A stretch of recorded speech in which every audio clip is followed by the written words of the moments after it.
Chce to znát svoji cenu a jít houževnatě za svým, ale musíš umět snášet rány. Work your ass off. There is no magic pill. Challenge accepted. Dobrý, tak jo, pustíme se do toho. Jsi ready? I'm ready for action. Jak jsem teď zmiňoval, ty jsi byl asi v 12-15 podcastech, tak ty jsi vlastně podcastová superstar už vlastně, ne? To jsem přesně já, Karle. Tak lidi mě můžou znát jenom vlastně z těch podcastů, jako nikde jinde jsem nebyl. Super. Takže vlastně, a proč si tě zvou vlastně do podcastu? Ale těžko říct takhle z hlavy. Možná kvůli tomu, že si neříkám, že jsem nějaký CEO nebo něco takového, ale že jsem otec školy improvizace a lidem to přijde sexy, asi potřebují vidět nějakýho tátu. Jsi takový víc jako duchovní otec nebo vyloženě otec? Hele, tohle je vlastně docela vtipný, jo, protože já to beru vlastně z úplně jiného hlediska. Protože já od svých vlastně nějakých 15 let jsem dělal manažera kapele a tam, aby ta kapela fungovala. A ty jsi nebyl v té kapele, nebo manažoval jsi? Já jsem chtěl být, ale já byl levej na veškerou hudbu, takže jsem musel být manažer. A kytara pro leváky to mají taky, ne? to jo, ale bohužel, no, ty jsem byl ještě levější, než to její tvůrci původně zamýšleli. Ale právě, že tím, že vždycky, abych je dostal někam na koncert, tak to kolikrát vypadalo, že jsem se o ně musel starat jako máma. A oni mi tak i říkali. A já, když vlastně jsem si vymýšlel na vizitku kdysi dávno jako nějaký tak jsem si říkal nějaký ten popisek, tak jsem si říkal, no hele, tady vlastně jsem taky ten pořád taková máma, jako holka pro všechno. Ale už jsem dospělej a jsem chlap, tak bych nechtěl být máma, takže tak bych mohl být táta, tak jsem si dal, že budu otec školy improvizace a ta hloubka, která zatím je, tak ta teprve přišla jako postupem času a to vlastně až samotného mě to překvapilo. Jsi guru? Ne, tak to co si představíš pod pojmem guru? Nevím, asi nějaký hovado, co si myslí, že ví všechno a zpe to lidem, no. Takový nějaký Bikram třeba, nebo něco takový. Tak, ne. No, co myslíš, že je vlastně taková jako charakteristika, nebo protože dneska je hrozně moc takových jako samozvaných gurů, že jo? Aha. Co mají společného? Já nevím, vlastně... Já se přiznám, já je moc nesleduju. Takže to je takový trošku složitý tím odpovědět, ale vzhledem k tomu, že jsem milovník historie a sledoval jsem vždycky vlastně věci, které jsou okolo dezinformací a podobných záležitostí, tak vnímám, že je to vždycky hodně podobný. Do určitý míry se to může zakládat na nějaký pravdě, ale jde o to, kdo to vypráví a potom s jakým cílem. Takže se může stát, že lidi prostě to jejich téma přeroste je samotný a myslí si, že potom ví všechno. Typickým příkladem jsou i někteří improvizační herci, kteří to trošku přepískli už s tím hulením a potom vlastně se tlačí do věcí, kdy říkají, jak by ostatní měli žít a to ty jako coach moc dobře víš, že vlastně to je cesta do pekel a myslím si, že je dobrý, když vlastně člověk nebo i já nabízím nějaký nástroj a se vším respektem, se vší pokorou a vlastně hlavně nemám zatím nějaký blbý cíle, abych nedopadl zase jako guru jára nebo něco takového. Se říká, následují lidi, kteří hledají pravdu, ale utíkají od lidí, kteří tu pravdu už našli. No, to je chytný, že kde jsi to přečet? Hele, nevím, Gandhi možná? Je to možný, no. On to byl chytrý kluk, no. Jo, ne, že ne. V čem jsi ty jiný jako otec školy improvizace? Ale tyjo, já si myslím, že jsem vlastně úplně normální. Tím jsem možná jiný. OK, takže nejste sekta vlastně, nebo... Hele, když jsme hledali, jak vytvořit sektu, tak bohužel jsme našli, že s tím musí být spojený nějaký jako kulty a tak, a my ty kulty nějak nemáme rádi, takže jsme se na to vypadli. Teď jsou na Netflixu nějaký nástroje, jak postavit kult. No tak to... Takový typ. Jo, no dobře, tak...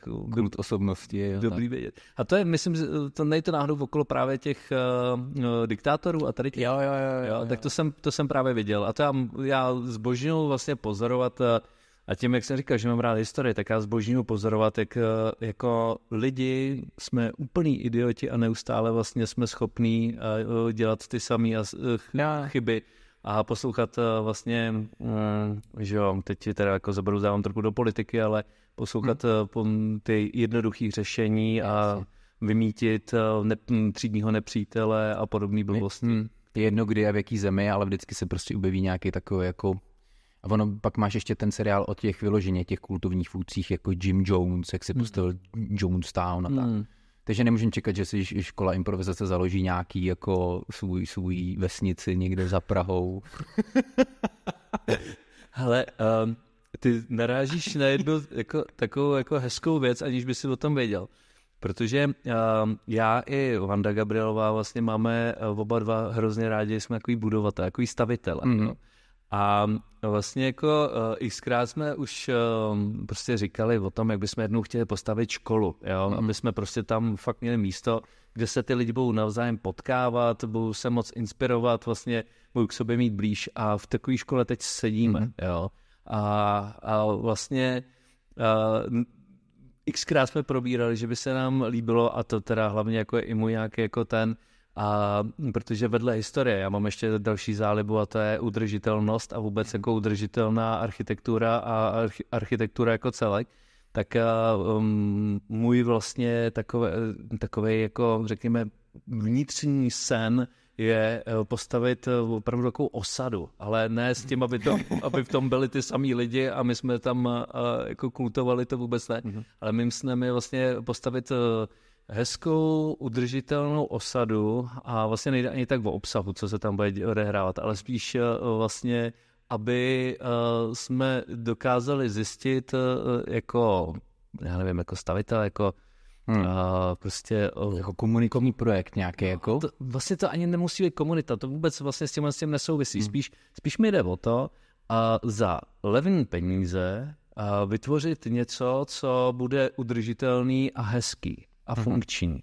Jo? A teď mám takovou laboratoř, že jsem si pořídil malou chatku u Černošic, u řeky a vlastně se tam učím pracovat se vším. Jako jo, já jsem od malička vyrůstal na stavbě, takže jako stavitelství mám v krvi, ale hrát si vlastně jako s tím, že tam máš starý cihly, které byly z rozbořeného komínu, a teď tě chtěli odvést, protože to je bordel, že jo, a ty řekneš, ne, hele, počkej, to mi tady nechte, jo. A vlastně skládku využiješ prostě, postavíš z toho. Přesně tak, jo. A to, co by se vyhodilo, tak vlastně z toho si něco postavíš. A vlastně to funguje. Včera jsem z toho dělal chodník, jo. A vlastně to funguje, normálně by se to vyhodilo. A to je přesně ono, že já nejsem žádný jako terorista nebo něco takového, ale mám rád, když se nad těma věcma vlastně přemýšlí a nevyhazuje se za každou cenu, jenom protože to chceme nový. Jo. Z těch starých věcí se velmi dobře dá udělat něco novýho a myslím si, že vlastně, když se vrátím k tvojí vesnici, myslím si, že se dokáže udělat vlastně z něčeho starého něco hezkého, něco funkčního a něco, co lidem může přinášet vlastně jako dobrý věci a nemusí zatím být žádný kult osobnosti nebo něco podobného. Mám pro tebe název. Povídej. Improvizovaná vesnice. Ty jo, to je super. Jako, trošku by mě to děsilo být člověk zvenku, aby jsem tam přijel, protože buď to znamená to, že mi to spadne na hlavu, anebo je to opravdu nějaká sekta. Tak jako, myslím si, že vodníkud už vynecháme ten název toho impro už. Jako, v tom je mimochodem odbornicem kolegyně Vanda, která říká jako celou dobu, hele, ty to impro speš úplně všude a tohle, no a teď poslední název, se kterým přišlo, tak začíná samozřejmě impro. A já říkám, počkej, Vandě, a jako vážně, ty jsi sama, no dobře, no tak jako, tady tomu to zrovna sedí. Tak ne, hele, vesnice už nebude impro. Okay. To je zajímavý vlastně, když vezmeš tu linku, že prostě dneska, když si vlastně stavět komunitní produkt, že jo, nebo něco, kde se lidi přesně potkávají, seznamujou, je tak jako přirozeně navazují kontakty, což jako vnímám, že v životě jako hodně lidí trošku jako chybí, že jo. Tak pak přesně si někdo tak jako komicky spojuje s tím, že aha, tak to už musí být sekta, nebo to už je divný vlastně, že si lidi spolu jako... Jak ty vnímáš tu roli tý jako komunity dneska v dnešním světě? Jestli lidem to jako chybí, nechybí, jestli třeba jim funguje ta nukleární rodina a co k vám chodí za lidi třeba hledat? Ale myslím si, že to bych asi jako rozdělil ty dvě otázky. Myslím si, že jako síla v komunitě je obrovská pořád, jo. A vlastně je to nějaká přirozenost člověka vůbec sdružovat se v nějakých společenstvích. Pro ty komunity je důležitý, jaký žijou a mají hodnoty a za těma jít. Samozřejmě ta komunita musí mít nějaký pravidla a v okamžiku, kdy řekněme, je to o těch hodnotách zase, pokud je to na něčem jako demokratickým a nejsou tam nějaké autoritářské prvky a podobně, tak si myslím, že to je vlastně jako dobrá volba si takový komunity vlastně okolo sebe budovat a stavět a vlastně čím silnější ta komunita je, tak tím je potom silná i třeba značka, protože každá firma nebo společnost se snaží vlastně nějakým způsobem takovýhle komunity budovat. Někteří to dělají vědomě, někteří úplně nevědomě, ale pro mě vlastně ta síla a hlavně pro budoucí generace, jako generace Z, ta komunita bude a je, už dneska je vlastně hlavním tahákem. Nikoho už dneska nepřekecáš tím, že mu dáš Maca, auto, telefon a zavalíš ho prachama. Prostě je důležitý hodnoty, to, jaký jsou tam lidi, prostředí. Jak je tam prostředí. A já vlastně jsem za tohle šťastný. Já vlastně zrovna, je to asi 2 dny zpátky, když jsem si říkal, já se trošku cítím jako to Zetko. Já jsem vlastně nikdy nešel dělat práci kvůli prachům. Mně to muselo dávat smysl, proto se mi vždycky kámoši smáli. Vlastně... On nechce auto, on chce mít smysl. No, hele, tyhle věci mi tak nějak přistály vždycky v životě. Jo. Já jsem měl trochu štěstí v tomhle, ale spíš jde o to, že já jsem vystudoval elektrotechniku a... Vystudoval jsi vlastní auto. Tak, elektroauto. Tak to bys nechtěl. První Tesla. Ne, ale vystudoval jsem elektrotechniku a všichni nějak očekávali, že půjdu technickou cestou. A nebo že budu prostě nějakým způsobem manažer a já jsem si vždycky hledal svoji cestu a vlastně nebylo to nikdy zatím, že bych musel vydělávat miliardy a být hrozně bohatý, úspěšný a takovýhle. A vlastně mě vždycky šlo o nějaký jako smysl, aby mě to dávalo smysl. Takže jsem chvíli dělal manažera kapele, na tom jsem se něco naučil, neviděl jsem, opravdu na tom se nedalo nic vydělat. A taky jsem pořádal různý festivaly, tak to bylo ještě horší, než to dělat manažera kapele. A potom vlastně... Záleží, jestli to byla Metallica, nebo jako... No, to nebyla, no. Byla to Metalinda a byli tam u nás v Sepekovech a ne, no. Okay. Vlastně celkově teď jsem z toho popravdě trochu vypadl. To je pohodě. Hele, řekněme v té komunitě ještě, co bys, jsme mluvili o smyslu a o tom, jak stavět komunitu, co bys doporučil jehovistům? Myslíš, že jdou do prdele? Nebo to mi zase vypípáš? Ne, teď tam klidně nechám rád. Jo. Hele, já myslím, že vlastně všechny instituce, které nikoho nikam tlačí a nutí a dávají mu takové věci a takové pravidla, které toho člověka jedině omezují, tak bych byl rád, aby šli do prdele, no. Super. Co říkáš na nábor přes zvonění lidí na byty?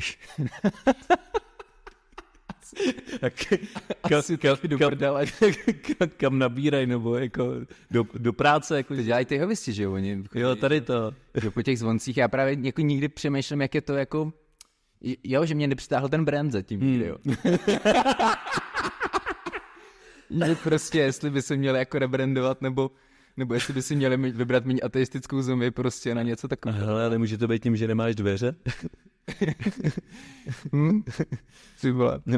A hele... Já nemám zvonek vlastně, tak možná proto mě neserou. Tak proto nezvoněj, ale ne, vážně. Já jsem párkrát měl návštěvu takových lidí a myslím si, že do určitého věku jsem je hejtoval a od určitého věku jsem se naučil si to užívat. Aha. A vlastně to mě naučil impro. Jedna z takových věcí je vlastně nebejt negativistický ke spoustě věcí, které můžou být vlastně docela sranda nakonec. Takže naposled, když k nám přišli, tak jsem to jenom celý endoval a jenom jsem přehnal. Jenom jsem vlastně tu reakci jim vrátil. Nevím, jestli to bude tehdy, jo, vlastně, nebo to, nevím už, co to bylo za skupinu, ale vím, že jsem během pár jako desítek minut byl ortodoxnější než oni. Aha. A to nevyděsilo. To si jim kázat prostě.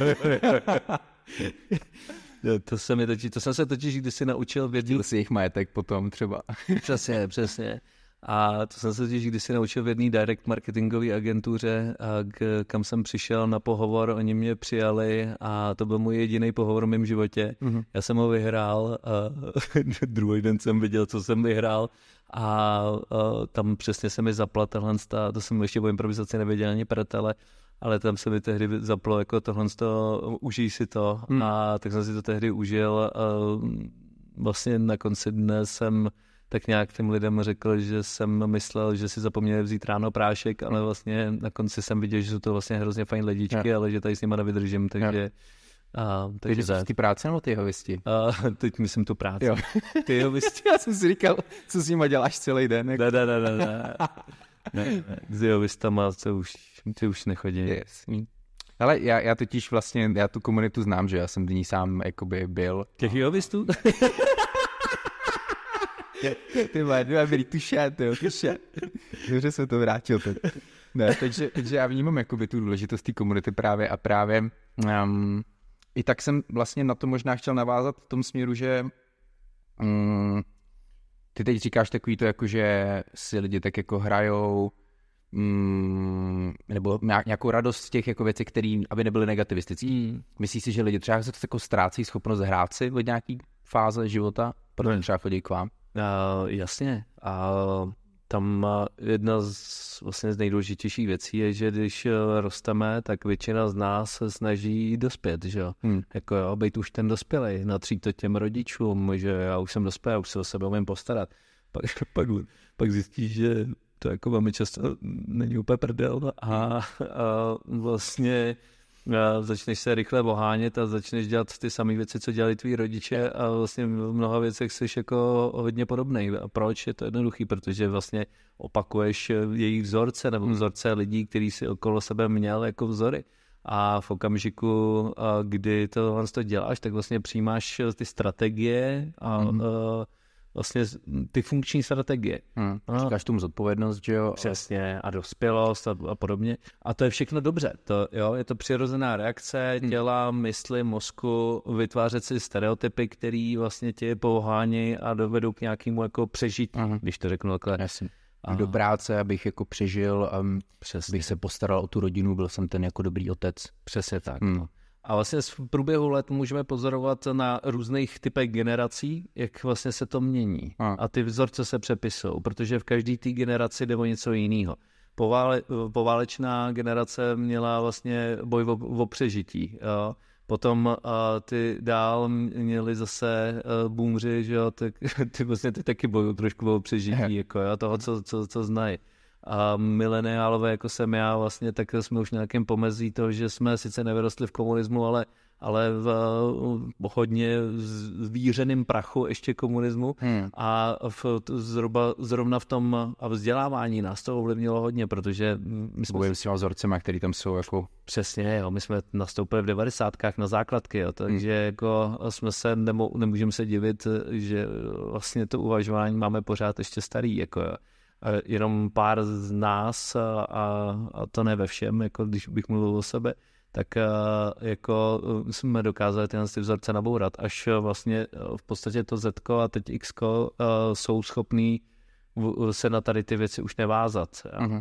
A teď nevím, jak zněla otázka, ale dostal jsem se do hloubky. No. Že ty lidi jako jdou vlastně hledat nějakou hravost, nějakou jako naučit se znovu si hrát, takový to prostě, když jsme byli děti, že jo, tak si hraješ, pak najednou musíš plnit nějaký výsledky, nějaký testy, teď ta škola tě semkne do té industriální jako roviny, ještě seš třeba na té vejšce, vlastně docela poznáváš svobodu, pak už tě najednou semkne ta práce, pak je tam nějaká zodpovědnost, pak je tam leasing, hypotéka, dítě a už jako v tom jedeš a najednou vlastně ten život přestane být hra a začne být jako boj. No a to je hezký okamžik se zastavit a říct si, hele, co mě vlastně jako baví. A co mě bavilo. Práce. A to co práce, přesně jdu makat víc. Ale jo. Tak je to možnost. Pro mnohý lidi je práce vlastně hra a to vlastně není špatně. Vůbec ne, naopak. Já si myslím, že práce by měla být hra. Nemělo by to být utrpení, kam chodíš a zase spoustu lidí má to, že jsou to peníze a tu zábavu si hledá jinde a tak je to správně. Jo? Ale každému vlastně to, co mu jest. Jo?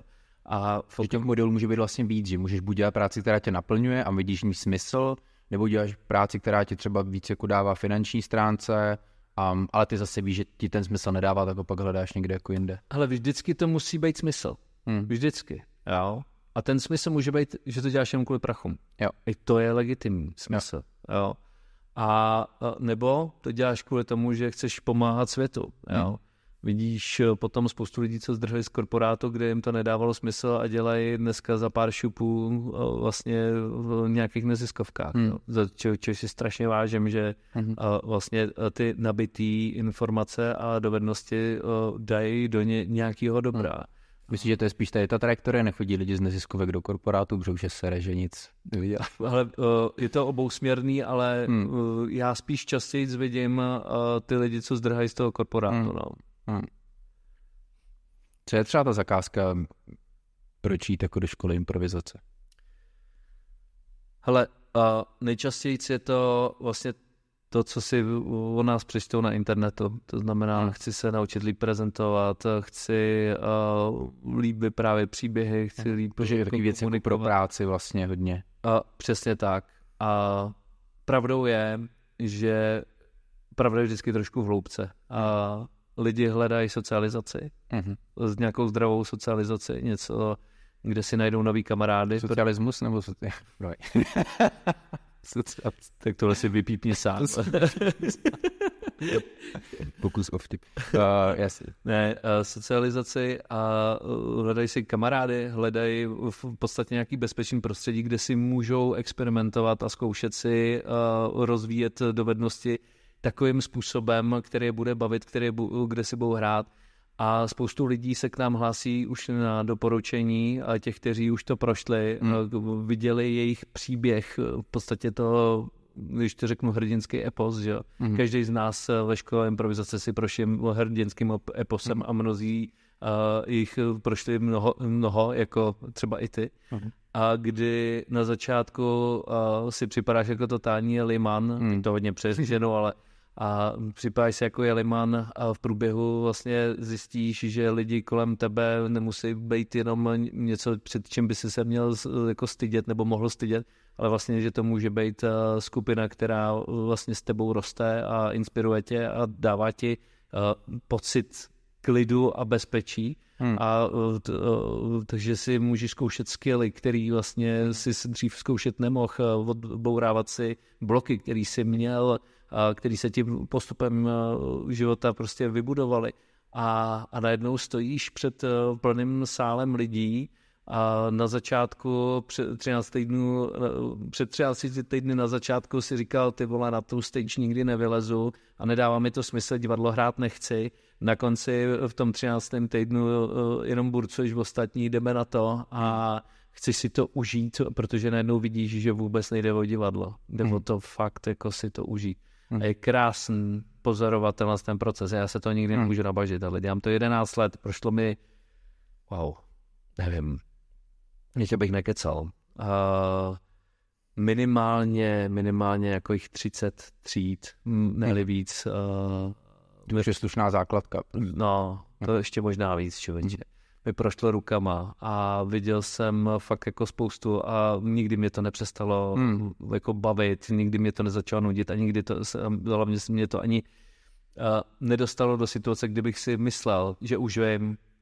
A když bych náhodou byl takovýhle náznak, tak vždycky hned tu hodinu potom přijde nějaká zkouška, která mě jenom přivede na to, že ještě vůbec nevím a mě kurva tu pokoru a vlastně přistupuji k tomu a jako s velkým respektem, což je super a to je i důvod vlastně, proč my neustále pracujeme nejenom sami se sebou, ale i s ostatními lektorama a neustále sdílíme, máme supervize, intervize a vlastně se dovzděláváme navzájem a i s externistama prostě, aby jsme nespadli na nějaký jako trajektorie, která už je vyjetá. No. Jasně, abyste se dostali do toho guru levelu, jako kdy víte, co děláte správně. A přesně. Ja.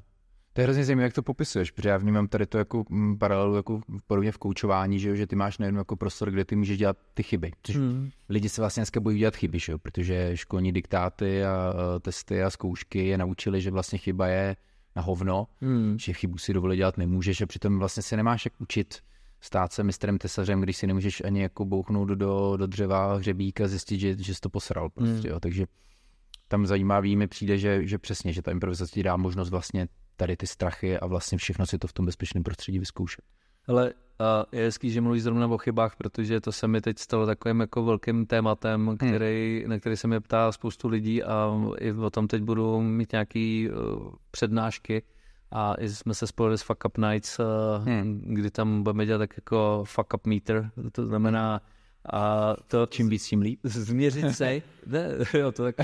Kdo to ví? Ale změřit si spíš potenciál toho vlastně, co mi ta chyba způsobuje, jako na mě samotným, jo, jak moc mě to blokuje, jak moc chci nebo nechci, jak jsem otevřený ty chyby dělat. Ale vlastně, když se vrátím k té myšlence, tak zrovna včera jsem rozjel debatu na LinkedInu s nějakým guru Jiřím, který prostě hlásá o tom, jak se lidi vymlouvají, že prostě efektivita lidí jde do hajzlu a že teď se vymlouvají na to, že v práci můžou dělat chyby, že se tady jen jako rozjel takovejhle ten a vlastně, že doktoři taky nemají možnost dělat chyby, jo, protože nechceš, aby doktor dělal chyby, že potom umřeš. Jo, a tvůj automechanik, ten taky nesmí dělat chyby, jako, jo, protože pak ti nejde auto. Jo. A já jsem jako vnitřně brečel, protože to je klasická manipulace, že jo, jako ještě populistický přístup k marketingu jako v rámci LinkedInu. To je mimochodem, jako, to jsou prvky guru. Jo. A vlastně já vnímám chybu jako prostředek, proto se něco naučit. Pokud chybu uděláš a poučíš se z ní, je to super. Pokud tu chybu uděláš víckrát opakovaně, tak je dobrý se zamyslet nad tím, co děláš blbě. Je super mít svýho kouče, aby vlastně tě tím provedl ti tu reflexi a nějakým způsobem si ten zažitý vzorec prostě posunul dál. Ale ne, aby si k tomu vlastně byl laxní. Když k tomu jsi laxní, tak jsi debil. Jako jo. Ale když opakuješ vlastně chyby, vidíš člověka, co opakuje chyby, ale nemá chuť sebe reflektovat to, že jo, tak přesně. Už je složitý. To je to jako to, co jsem říkal. No. Důležitý je nebejt lajdák a vlastně z těch chyb si vzít něco, co... Chyba je kámoš. No, jasně. Já miluji tady nám jakoby říkali, že by nemáme říkat během koučování tady ty klišé.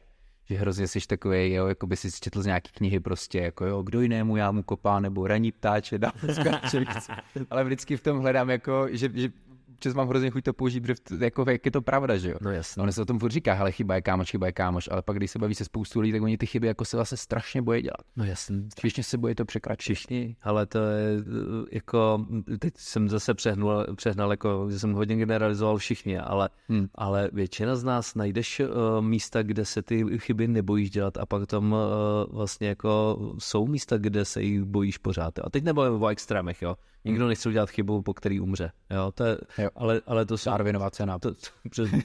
Dobře, tak to jsou zase jiný extrémisti, ty to chtějí, aby se to aspoň něco v životě dokázali. Jo, ale ne vůbec, jako nebavím se o těch extrémech, jo, ale bavím se teď o těch běžných chybách, které se dějou každý den a prostě k nám patří k našemu rozvoji, patří k vývoji a upřímně člověk jako bytost je vlastně jenom souhra mnoha chyb. Je chybovej, že jo? Nikdy nedokonalej. Jo, ale vlastně i z biologického hlediska. My bychom se nikdy nevyvinuli, kdyby na této planetě a v tom vývoji neproběhlo spoustu chyb. To je fakt, no. Jdeš díky tomu dopředu. Jak se vlastně vypořádáváte, nebo my jsme trošku rozebrali to prostředí toho impra, ale třeba když mi to trošku jako popíšeš, možná je to, jak se popisuje, jak ty lidi v tom jako rostou. Jo? Když přesně já přijdu na první hodinu a najednou mi někdo řekne, teď běž na stage a dělej jako chyby. A teď já, že jo, tak můj první nápad byl, nebo můj první byl jako ježíš tvěla, já jsem jako na damu nebyl, na stage se bojím. Jak s tím jako pracujete? Ale je hezký, že to říkáš zrovna ty a je vidět, že už si to moc nepamatuješ. Protože my nikoho vlastně jako neženeme na stage vůbec. Jdeme postupně. Jdeme úplně vlastně od základních věcí, kdy si vytváříme hlavně bezpečí v té skupině právě proto, aby jsme se ty chyby nebáli dělat. Pak postupujeme jemnýma challengema, který vlastně tě neohrožou, jsou ve dvojicích, ve trojicích, ve čtvericích. A potom i v těch množstvích jdeš i třeba na tu stage, ale to není stage jako stage, jo? Ale to je prostě jenom před ty lidi v té místnosti. Národní divadlo až na konci semestru. Přesně, ty jsi byl v Nároďáku vlastně, ne? Jo, to jsme trénovali. Ale tak to je jenom jako, to je jenom čistě pro diváky, tam jsme měli zkušebnu jenom, ale hlavně to bylo cool, ne? Když to bylo hodně dobrý, jako. Sorry, dneska zkouším v Národním, jako. Jsem v Nároďáku. To vůbec nebylo špatný. Takže vlastně postupně stavět ty výzvy, takhle se vlastně dostáváš do stavu flow, že ty vlastně máš nějaký dovednosti a máš nějakou výzvu, a ta výzva by měla být úměrná tvým dovednostem. Tak. Pomalu to zvětšuješ a tím pádem ty se vlastně, to, co bylo nepředstavitelné, tak najednou děláš, ani nevíš, jak ses jako... Ještě to popíšu na jednom takovém buzzwordu, který miluju, a to je výstup z komfortní zóny. To je, já tohle jako za ty léta se přiznám, už jsem na to trochu alergický, na tuhle populární větu nebo sousloví. Hele, my hlavně nechceme, aby někdo vystupoval z komfortní zóny. My chceme, aby si tu komfortní zónu rozšiřovali. V okamžiku, když máš komfortní zónu, to ty znáš, máš zónu bezpečí, potom zónu nejistoty a potom je zóna strachu. Jo. A když vyskočíš moc a dotkneš se zóny strachu, tak se tam nic nenaučíš. Tam se jenom zablokuješ nebo prokrastinuješ, to ty máš rád, ale vlastně když uděláš krok zpátky a jenom si vlastně dáváš ty challenge a každý potřebuje něco jiného, jo? Takže každý si ty challenge vlastně dává svoje, jo? Někdo začíná to třeba v rychlosti své reakce, jo? Že není potřeba být rychlej, naopak je důležitý, ale v tom si najít ten systém, je důležitý vlastně si v tom najít klid, pohodu a teprve potom vlastně se můžeš rozjet. A v okamžiku, kdy takový ty videa, kdy John Wayne takhle hodí dítě do vody a říká, nauč se plavat a on se naučí, jako sorry, nejsou 50. let a my nejsme John Wayne, jo. A jde o to fakt jako se vším respektem a k tomu příběhu toho jednotlivce a mu dát prostor a klid pro to, aby se rozvíjel podle svého tempa. A přesně tak, jo. Skvělý. Takže rozšiřovat komfortní zónu. Používáš termín růstová zóna? Zóna růstu? Tak to je ta zóna nejistoty, že jo? Jako to je to místo, kde to... Nepoužívám tenhle termín, používám zóna nejistoty. A to je tak, jako i lidi si to umějí trošku líp představit, že nejistota je vlastně pocit nějaký, takže když jako, hele, nejsem si jistý, tak to je ona. Jo, tam to zkoušejí objevovat, no. A tam je to dobrý ještě teda. Tam je to v pořádku. Hele, tam to prohledáváš, jako, tam zkoušíš, jo, tam je to takový to mravenčení. Jo. Já tomu občas říkám takové, jako lidi se to vlastně bojí, nebo ten pocit emočně jako bázlivý, ale on je, já říkám, to je jaký kompas, který ti ukazuje, hele, jako tady vlastně to chceš dělat. To nejsou daně, to není jako, že jo, to fakt nechci dělat, Jasně, to mě úplně sere. Ale to není kolonoskopie, to je prostě... Tak, jako... ale je to trošku vlastně nad rámec jako toho, co já vlastně nevím a vlastně bych to jako rád dělal, vlastně rád bych třeba jako líp prezentoval, ale to jsou věci, které nás vlastně tak jako přesně cítíš takový pocit, jako tohle to bych chtěl dělat, ale právě se od toho lidi jako bojí se té nejistoty, takže se od toho nějakým způsobem jako... No, anebo prostě jako máš zkušenosti a umíš třeba jako i prezentovat, ale chceš si dát nějaký trochu challenge a nemáš nikde prostor, proto si to zkusit, jo. A vůbec, když jsme zmínili slovo prezentace, jo, tak to je zaříkávadlo. Všichni se bojí prezentovat. Jo. Ale to je jako moc formálně, jakože ona. No, a víš co, všichni celou dobu prezentujou, sami sebe mluvějí, vyprávějí, říkají všechno, ale do okamžiku, dokud jim neřekneš slovo tak a teď to běž prezentovat. To je v tu chvíli sevře zadek a no jasně. A teď se docela uhodil řebíček na hlavičku, protože většina tady těch jako záseků pochází právě ze školy, jo, kdy tam se... Ne, ze školy improvizace. Přesně tak, improvizace. Protože tam se opravdu, a to byl i můj případ, jo, tam se to úplně plnilo zážitkama, který vlastně nejsou bezpeční. Tam jdeš, máš prezentovat něco, a před třídou lidí, kteří na tebe tak trochu serou, protože je vlastně jako nezajímáš, ale je to jenom úkol toho učitele, protože to měl v RVP, jo. Aby se to splnili. Aby se to splnilo, jo.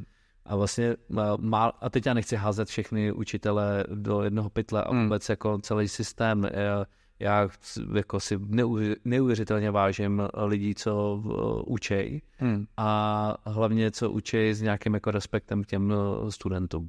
A to si fakt moc vážím. Já jsem jich potkal jenom pár za svůj život, ale vím a vidím vlastně kolem sebe teď spoustu učitelů, kteří fakt jako už uvažují jinak a jsem za to moc rád. Jo, to je skvělý, no, když se to vlastně dokáže propsat. Mně pak přijde zajímavý, že místa jako škola improvizace, takže vlastně tě trošku jako odnaučujou to, co ses vlastně jako nešťastně naučil někdy na té škole, prostě neriskovat. Vidíš, a já bych neřekl, že někoho něco odnaučím, já bych řekl jenom, že dáme prostor a ty zahodíš bágly, který tě táhly dolů. To je celý. My nikoho nikam nenutíme, nikam netlačíme. A vlastně myslím si, že styl učení, který my razíme, a je ten vlastně, teď nechci říct ten správnej, ten jedinej. Ten jedinej správnej, ne vůbec ne. A já to vnímám tak, že je to vlastně snažíme se o nějakou čistotu. Ne vždycky to uděláme skvěle, jsme tak jenom lidi, ale vlastně snažíme se o nějaký jako fakt jako respektující přístup a že takhle nějak bych si dovedl představit, že se učí i na těch školách, že ten systém na to bude postavený. By the way, ono v mnoha státech je už na tom postavený školský systém. Jo. Kde vnímáš, že to má třeba dobře postavený? Tak Finsko, že jo. Vzor. Tam je paradoxní, že ty děti vlastně chodí do té školy jenom jako pár hodin denně, ne? No, ale tam hlavně je nejhezčí to, že nerozdělují předměty, snaží se věci budovat v nějakém kontextu. My se tady furt datlíme ty jednotlivé věci, aby jsme byli nejchytřejší v některých těch, ale pak nám utíká kontext. Ale zrovna nejhezčí příklad toho je ten dějepis. Jako jo. Dějiny jsou jenom jako souhrn všeho dohromady a my, když si jenom vytáhneme něco, co nás ještě jako dneska už neovlivňuje, jako tamhle byzantská říše, jo, tak Ruskové. Přesně, tak je to skvělý, je to sexy, já jsem to měl hrozně rád zrovna tady to, jo, ale upřímně ovlivňuje nás to dneska jako maximálně tak jako architekturu, historii a to. Neučí se souvislosti, učí se data. Přesně, to je ten velký problém. Já jsem viděl na západě, jak ty lidi, oni neznali ty data, oni neznali fakta, oni nevěděli, jak vyřešit nějaký konflikt, prostě se najdou za 3 vteřiny na Google. Jo. Ale měli jakoby tu schopnost vyjádřit ten názor, říct, že to není správný, říct, že by se to mohlo hledat přesně a hledat to proč. A proč? Protože jsou vedený k nějaký jako debatě a to tam neumíme. A je to vidět, jak je vlastně společnost polarizovaná a je to buď to pro nebo proti ve všem a my neumíme vlastně přijmout ani názory druhých a jako celospolečensky teď mluvím, no. A pak se divíme, že vlastně jeden druhýho potom neuznáváme jako řečníka a uzavíráme se do bublin a ty bubliny a nás vlastně jako svazou v tom, aby jsme se navzájem pochopili. Že... Jsem koukal, že se vlastně rozšiřuje ten gap mezi, že jsem měl tady nevím, levici, tady pravici, jako to smýšlení nějaký obecný, vlastně se to rozšiřuje dál a dál od sebe. Že ty lidi se přesně vyhraňují víc do těch bublin, než i díky sociálním sítím a v tom jako zabředávají v tom jako svým. Je pravda, že nástup sociálních sítí jsme vůbec nezvládli. To je blbý, no. To je, no. Hele, řekni mi, jak vlastně ta improvizace do toho zapadá třeba, co já díky té improvizaci, jasně jsou to nějaký kurzy, kde se nějak seberalizují. Co si pak jako odnáším do života svýho? Hele, já si vlastně jako možná vypůjčím takovýho největšího strašáka teď, jo. Teď si zahraju na takovýho guru a půjdu na to přes strach, jo. A vlastně AI, neboli taky může být aplikovaná improvizace, to je takový inner joke, ale myslím AI teď jako umělá inteligence, tak vlastně spoustu lidí vystrašila v tom, jak jim vezme práci a jak je vlastně nahradí v těch strojově naučitelných věcech, postupech a bohužel mají pravdu, ono se to postupem času stane. Někdo dřív, někdo později, celý to teď stojí a padá na lidech, že to buď to přijmou nebo ne a samozřejmě vlády nechtějí, anebo vlády teď nechce být konspirační nebo něco takového, nebo nechce, aby to tak působilo, ale nikdo na to zbytečně netlačí, aby se nesložily ekonomiky, protože by to mohlo udělat opravdu jako bordel. Ale to, proč to říkám, je ta věc, že impro je jeden z nástrojů, který dokáže v lidech vlastně jako povzbuzovat ty dovednosti, který jen tak to AI se nenaučí. A to je vlastně jako být člověkem, budování empatie, budování vztahu, vytváření právě těch komunit, předávání myšlenek, předávání příběhů. On dokáže napsat hezký příběh, je to fajn, ale vlastně on nám ho zatím nepřednese. A on nám ho nepřednese jako my. Jo. A ano, umí vygenerovat dneska už videa, tyhle ty věci já vůbec nepodceňuji, že jako nás to jako dožene, ale pořád, pokud budeme na nějakém mezilidském kontaktu, tak a to já doufám, že nějakým způsobem vždycky zůstane, že se nezavřeme nikam všichni do nějakých rakví doma, anebo připojený iBraille. No. A zároveň bych je nechtěl zatracovat. Já si jako určitě nikdy chci o to pořídit. Jako, o to jasně, když se to využije v nějaký jako dobrým směrem. Ale pro mě prostě technologie má být nástroj a nesmím se stát otrokem. Nástroj a ne otrok. A v okamžiku, kdy vlastně všechny tyhle dovednosti si rozvíjíme, ty lidský, no tak potom jsme lépe prosaditelní a i vlastně obzvlášť v okamžiku, kdy jsou okolo nás umělá inteligence na všechno ostatní, tak jako je důležitý umět vést tým, je důležitý umět naslouchat, je důležitý umět vůbec empatizovat se zákazníkem, s kolegou, se šéfem a být vlastně nějakým prostředníkem celého procesu.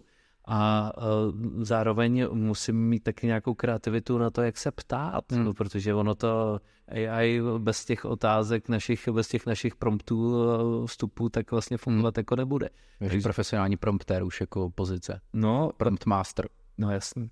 A to jako vem si, že dneska se řeší, kolik zaniká míst, kde by lidi mohli pracovat, ale kolik jich vzniká, to je ještě mnohanásobně víc. Dřív, já když jsem dělal před 10 lety v marketingu, tak si měl jednoho programátora a ten tak jako ti řešil web. Dneska na to, aby si vyplivnul web, když to nepoužíváš Wix jako my, ale když jako fakt děláš nějaký komplexní tak je to prostě, tak musíš mít celou firmu, musíš mít na to prostě odborníky a teď si uděláš web, ale tím to teprve začíná. Pak musíš mít prostě odborníky na každou ptákovinu, aby si byl vidět, jak to měřit a všechno podobně. Yeah. Tak to je vlastně v tom posunu, v tom IT. Je tohle z toho obrovský a takhle můžeme pozorovat a budeme pozorovat i to, jak se bude posouvat celý trh s lidma, kteří budou umět využívat AI. Jasně. Prostě se to rozroste. Mně se tam líbí, ty jsi vlastně popsal to, že my se budeme moct jako zaměřit na to, jak být jako víc lidma. Jo, že ty věci, které zvládnou ty mašiny, tak dáme pryč, ale vlastně to, co je to lidský v nás, tak to zůstane. Já vždycky říkám, že přesně, že AI ti nenahradí to, jako že ti někdo vyslechne, to, že se s tebou někdo zahraje karty, že ti někdo jako, jo, vlastně nedokáže to nahradit tu lidskou část. Jo, ale Q&A to vyřeší. Jo, v rámci tamhle zlízavání do Alzy, tak to prostě vyřeší 70% a jim to stačí, těch 30% dojedou lidi, jo. Ale já to dám na jednom takovém hezkém příkladu, že vlastně společnost DNA AI česká, která vyvíjí spoustu věcí hodně zajímavých pro různé klienty, ale jedno bylo, a teď já to přesně neřeknu, že se na to omlouvám, ale vím, že vyráběli na nějaký speciální snímače, na nějaký skenování dětských hlaviček a ještě když jsou v lůně. A vlastně společně to, co dřív dělalo 15 doktorů, tak teď zvládne jeden. A když dělali potom takovou jako rešerži zpětnou, a vlastně kdy to AI dokáže odhalit 95% vlastně nějakých anomálí, ale těch 5% ne, jo, tak vlastně se ptali těch doktorů, hele, jak to vnímáte, že vám to AI vstoupilo do života a oni se shodli, jsme za to šťastní, protože těch 95% to vyhodnotí samo, my samozřejmě uděláme jako kontrolu zběžnou, ale tím se nemusíme zabývat. A těch 5%, to je to, proč jsme tady. Já si vůbec si vybral. Přesně tak. To je to, co nás zajímá, to je to, co to je to zajímavé, to jsou ty výzvy. Jo? To je to, na čem vlastně jako děláš to zajímavé. A to je takhle v podstatě do budoucna se bude řešit zdravotnictví. Jo? Nebudeš furt lítat s rýmou, jako jo, k doktorovi. Proč bys to dělal? Ale vlastně i takovýma věcma, jako jsou hodinky a podobně, tak si budeš snímat svoje vlastní tělo a vlastně tvoje tělo, ten systém bude schopný říct, hele, tohle to ještě v pohodě, tohle to vyřeš paralenem, anebo hele, tohle už není v pohodě, teď volej si záchranku, jo. Když to hodně jako takhle přeženu. No. Ahoj, mám radost, že jste to doposlouchali až sem, snad vás to pobavilo a jestli si chcete poslechnout ještě druhou půlku, která je o tom, jak Ondra bojuje s diabetem, tak si to můžete najít buď na mém profilu na Hero, a nebo na Forendors. Tam se to dá koupit jako jednorázový příspěvek a já budu moc rád za vaši podporu. Tak jo, hezký den a naslyšenou u dalšího dílu podcastu o výzvách. Mějte se. Challenge accomplished.